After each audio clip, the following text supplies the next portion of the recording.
They are the lost heroes of America's space program: Columbia, Challenger, Apollo 1, their families across decades brought together in tragedy.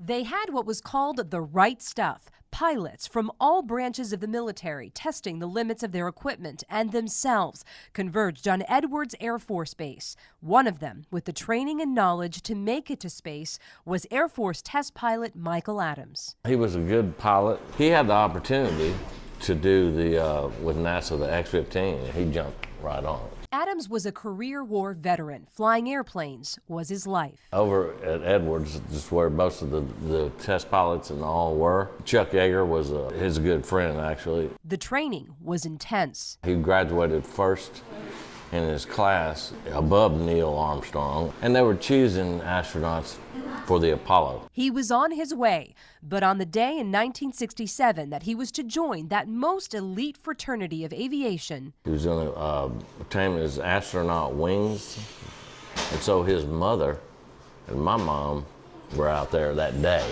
on the tarmac. The mission went terribly wrong. The failings of that particular flight, which was 3 or 4 things that actually would make it where it was going to be a crash. They're not sure why he didn't eject. They said that his style was to save the craft. Well, it kind of pancaked in. 50 years later, Brent Adams recalls the day he lost his father. I was in the 4th grade, and I just remember one of my neighbors coming and getting us out of school. And that was it. His mother broke the news. She just told us, your father's been in a wreck, a crash, I said, all I said was, is he dead? And she said, yeah.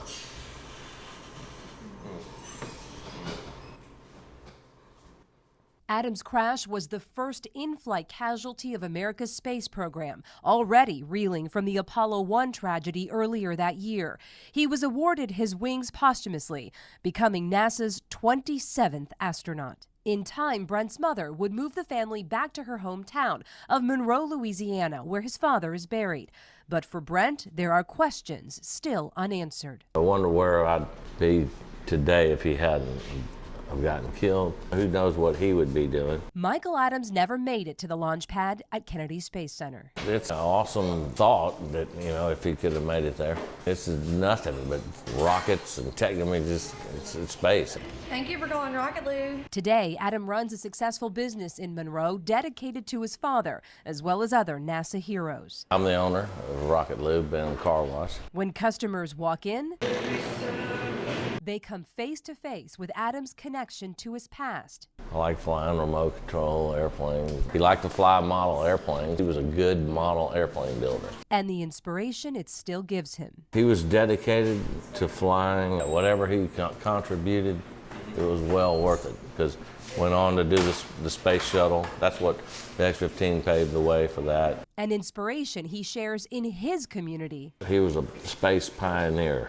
He dedicated his life to it and lost it. And NASA's. He's remembered for what he did. It's reflected in the sky for what he loved to do. Nancy Alvarez, Channel 9 Eyewitness News.